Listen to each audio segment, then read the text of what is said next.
Hello दोस्तों, कैसे हैं आप सब? आई होप अच्छे होंगे। तो आज फिर से मैं आप लोग के साथ एक कहानी शेयर कर रही हूँ और आई होप कि आप सबको कहानी बहुत पसंद आने वाला है। तो कहानी पूरा सुनिएगा और पसंद आए तो लाइक, सब्सक्राइब, कमेंट और शेयर ज़रूर कीजिएगा। तो आज की कहानी का नाम है मेरी मौत के बाद। तो चलिए शुरू करते हैं आज की कहानी। एक जोरदार प्रहार के साथ घर के आईने को तोड़ते हुए मैं जोर से चिल्लाता हुआ बोला, पागल हो गया है तू? कम से कम तू तो मुझे देख।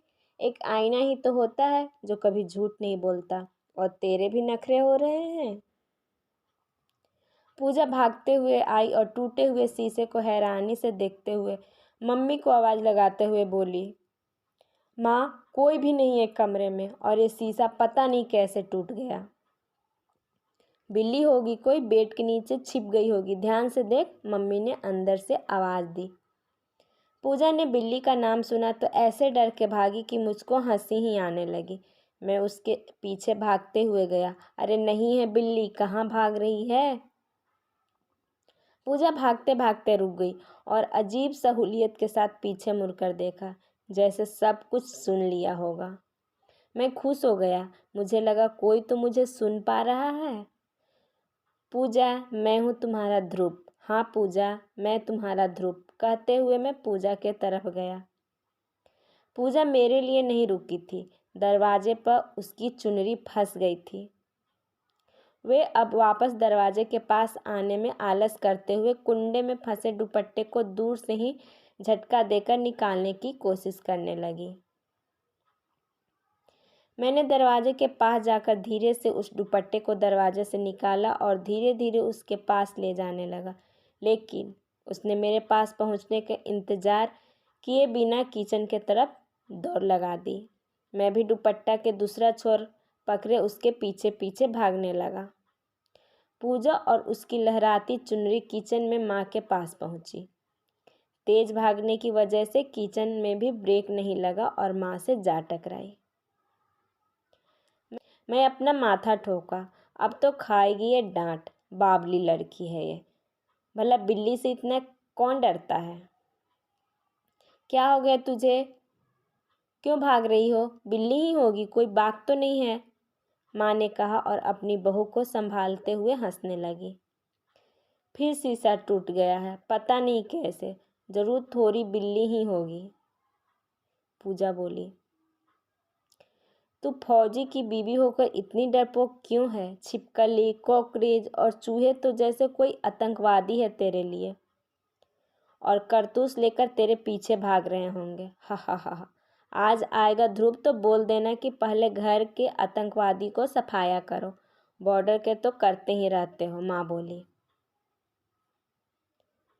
पूजा भी हल्की मुस्कुराहट के साथ चूल्हे में चढ़ाई खीर को चम्मच से हिलाने लगी।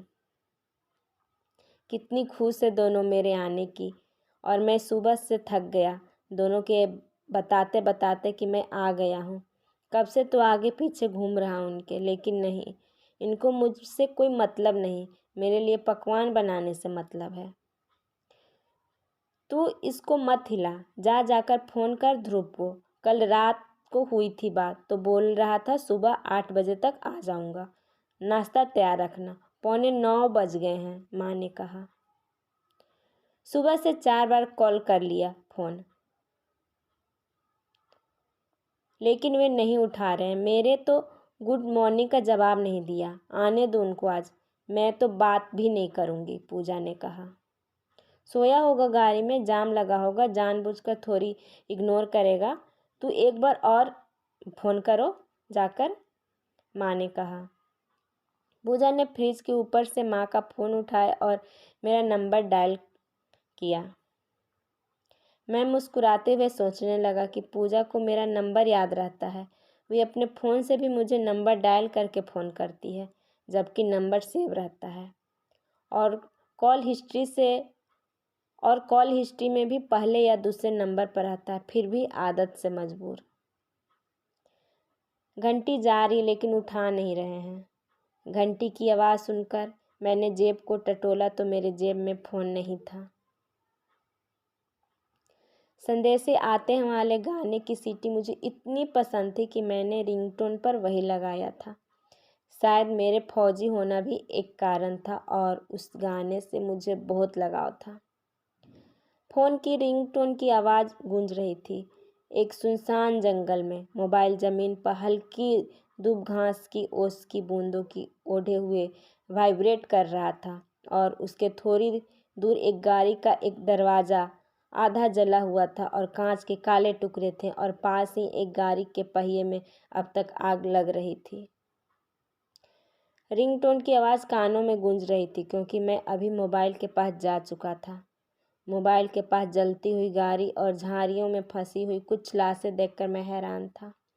मोबाइल को पास जाकर देखा तो मेरी माँ का फ़ोन आ रहा था और मैं जानता था मेरी पत्नी पूजा कर रही है। उन्हीं लाशों में खुद को देखकर मैं चिल्लाया, नहीं।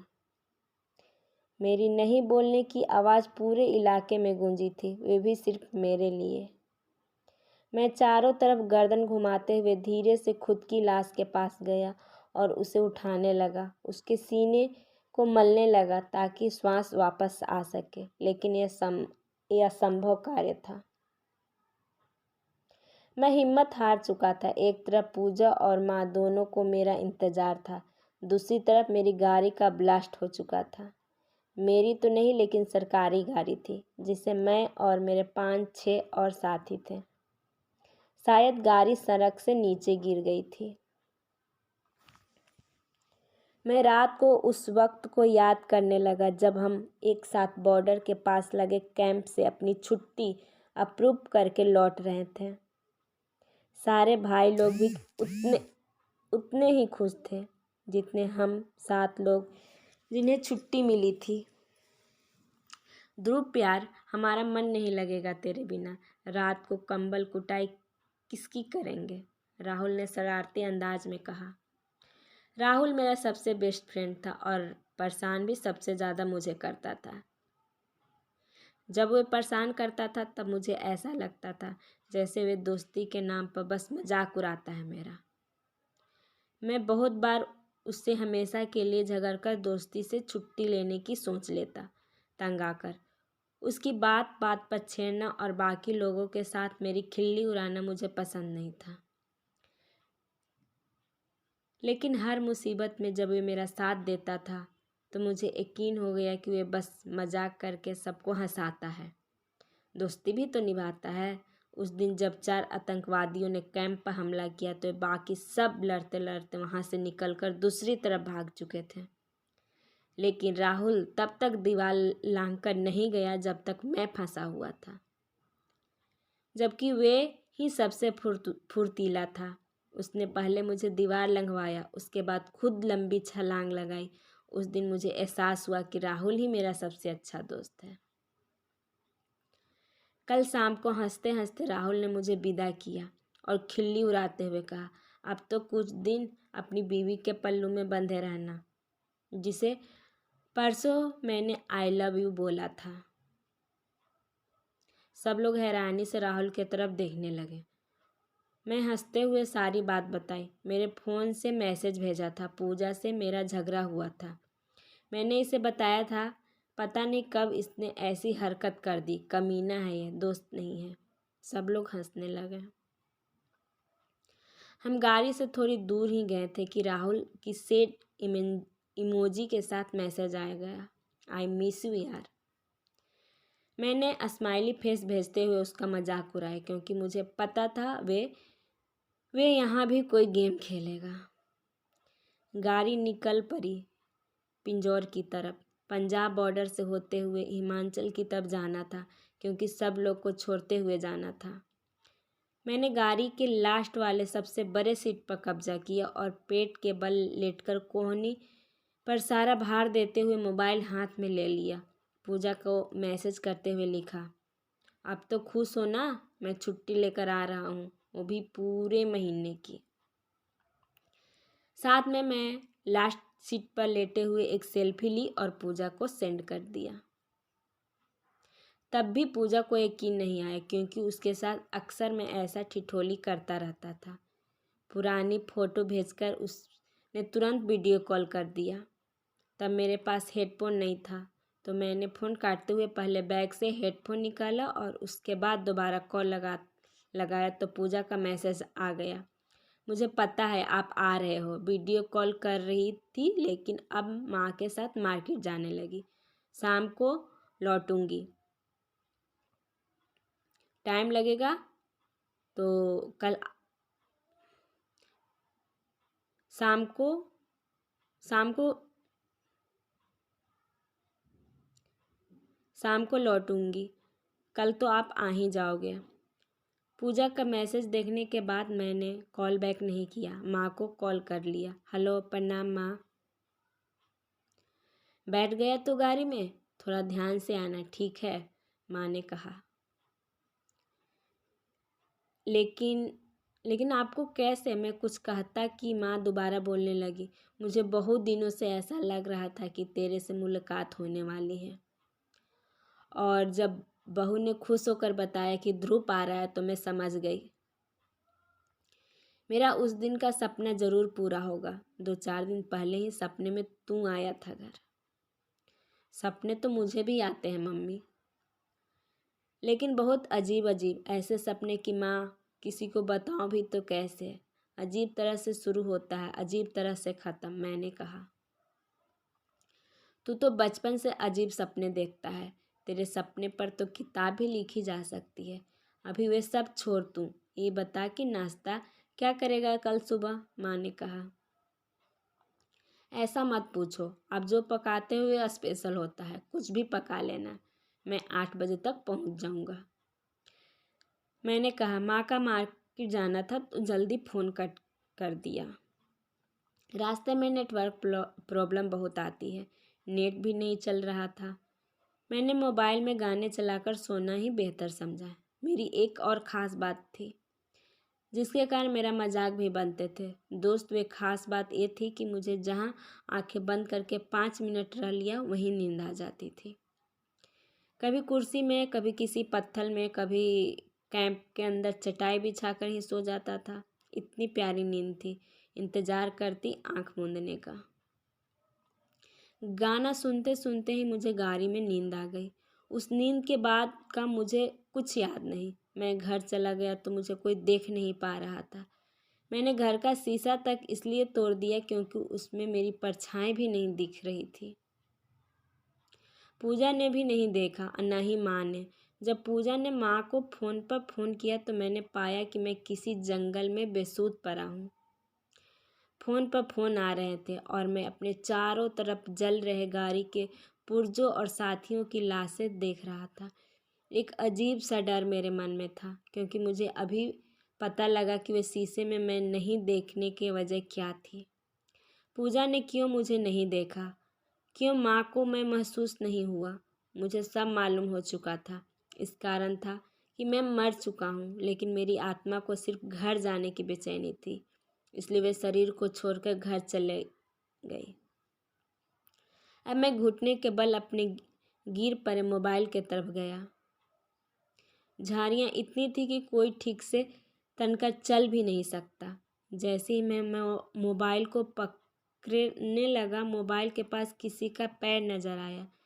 मैंने पैर को देखते हुए ऊपर के तरफ गर्दन उठाई तो एक लड़खड़ाता हुआ फौजी को अपने सामने पाया, जिससे वे मोबाइल उठाया और आने वाली कॉल को डिस्कनेक्ट करके एक हेल्पलाइन नंबर डायल कर लिया। हेलो, गाड़ी नंबर इतना अमृतसर टू हिमाचल पलट गई है और गाड़ी के सारे जवान मौत के घाट उतर गए हैं। मैं ही बच गया, क्योंकि जब गाड़ी पर आतंकवादियों का हमला हुआ था तब मैं गाड़ी में नहीं था। गाड़ी पर इलेक्ट्रॉन कारतूस से हमला करके उसके बैलेंस बिगाड़ दिया और पलटते हुए गाड़ी पर गोलियां चलाई गई। मैं बहुत मुश्किल से सभी फौजियों भाइयों का लाश तक पहुंचा हूँ। ओके, हम करते हैं कुछ, कहते हुए कॉल डिस्कनेक्ट हो गया। अरे ये तो रघु है, मैंने खुद से कहा और झाड़ी को हटाते हुए रघु के पास गया। रघु से मैं कुछ कहता कि एक बार फिर पूजा का कॉल आया। रघु ने नाम पढ़ा और कहा, क्या कहूँ मैं पूजा भाभी को।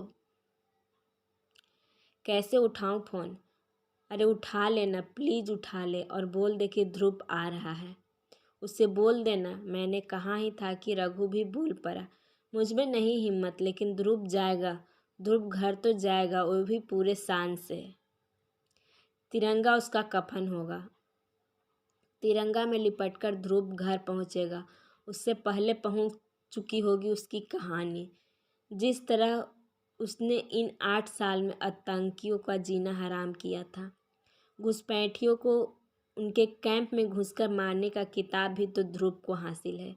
यही नहीं, ध्रुव ने अकेले 8 आतंकवादियों से लड़कर सुपर हीरो की उपाधि जो हासिल की है, उस दिन को कैसे भूल सकता है ये देश, जब 4 जवान को शहीद करने वाले आतंकवादियों ने ध्रुव को किडनैप कर पूरे देश को चुनौती दी थी और अपने शर्त मंजूर कराने के लिए धमकी दी थी। ध्रुव ने ही उसे शर्त को न मानने को कहा था, लेकिन सरकार ने अपने जवान के लिए शर्त मंजूर कर ली थी। तो ध्रुव ने उन सभी आतंकवादियों के साथ उनके शर्त को भी नामो निशान मिटा दिया था। रघु अकेले आंखों में पानी लिए मेरी तरफ बढ़े जा रहा था। अरे बस कर मेरे भाई, रो मत। तुम मेरे लिए रोते हो और मुझे फिक्र है उस माँ की जिसने कल शाम को भी ठीक से खाना नहीं खाया होगा। ये सोचकर कि कल सुबह अपने बेटे के साथ खाऊंगी। और मेरी बीवी पूजा, कितनी बदनसीब है वे, उसे तो प्यार से गले भी साल में एक बार लगाता हूँ। वो भी इंतज़ार कर रही होगी कि मैं आऊँगा तो पहले ढेर सारी शिकायत करेगी और उसके बाद अपने दिल की बात बताएगी। मैं फिर से उसका हाथ पकड़कर उंगली से उसे घुमाते हुए किसी हिंदी पुराने ज़माने के गाने में झुमाऊँगा, जैसे हर बार झूमते थे। आखिर उसे भी गर्व होता है कि उसका फौजी पति छुट्टी लेकर आया है, जिसे वह सुबह शाम याद करती है।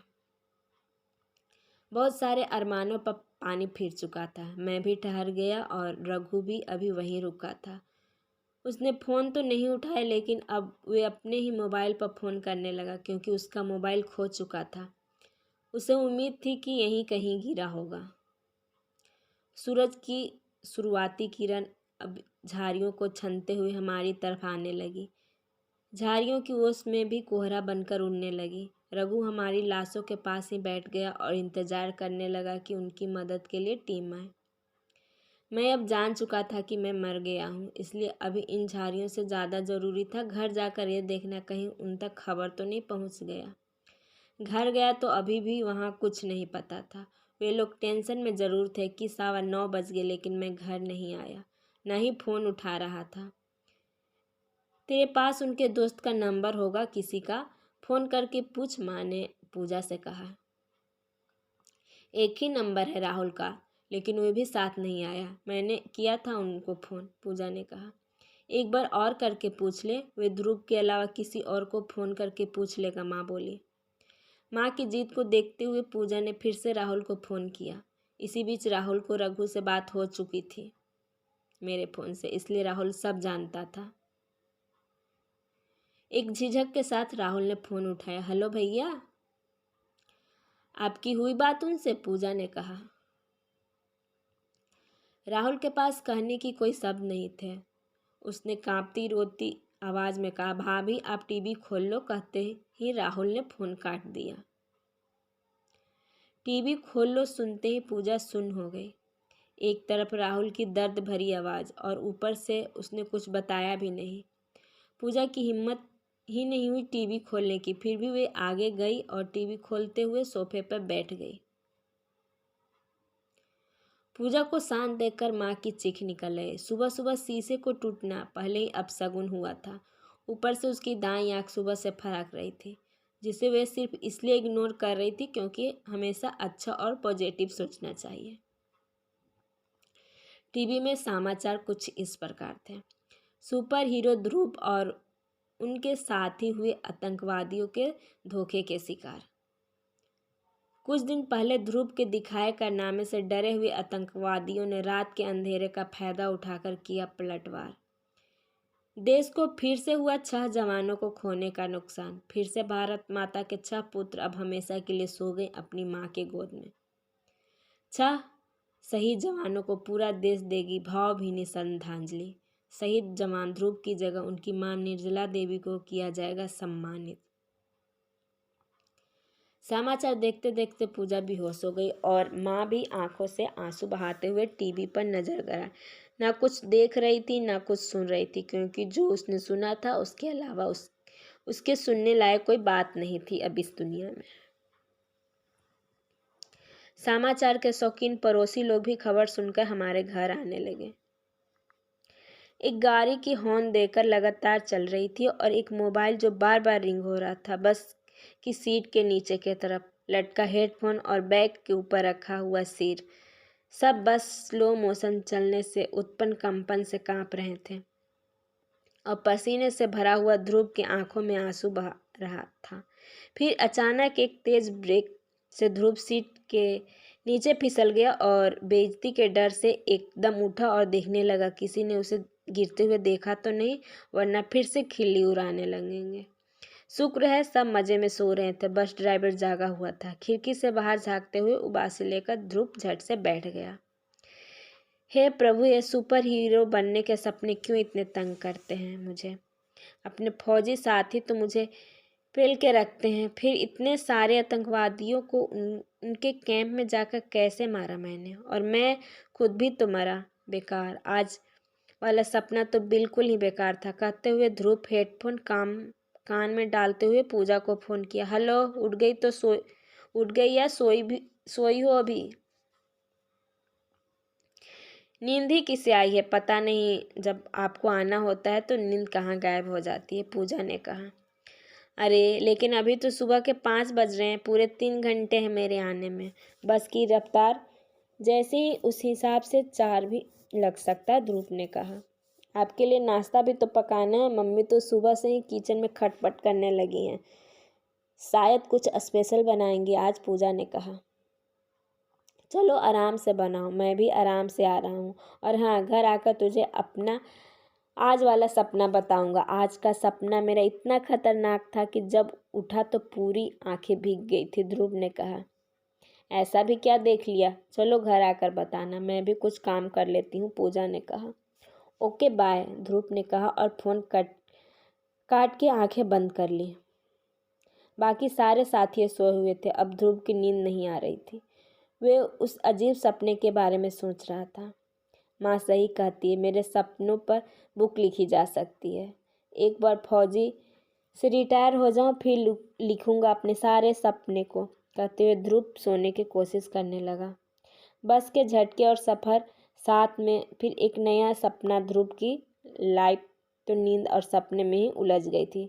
अभी तक के सपने में वे एक सुपर हीरो था, अगर नींद में देखेगा तो वे हमेशा सुपर हीरो सपने में ही रहेगा। असल ज़िंदगी में सुपर हीरो बनने के लिए खुली आंखें से सपना देखने पड़ते हैं और मेहनत करनी पड़ती है। खैर, ध्रुव का मेहनत करना पसंद था, लेकिन सिर्फ सपनों में। इसलिए तो वे बिना मेहनत के जहाँ आंखें बंद करता वहीं सो जाता। तो कैसी लगी आपको कहानी? अगर पसंद आई हो तो प्लीज़ लाइक, सब्सक्राइब, कमेंट और शेयर ज़रूर कीजिएगा।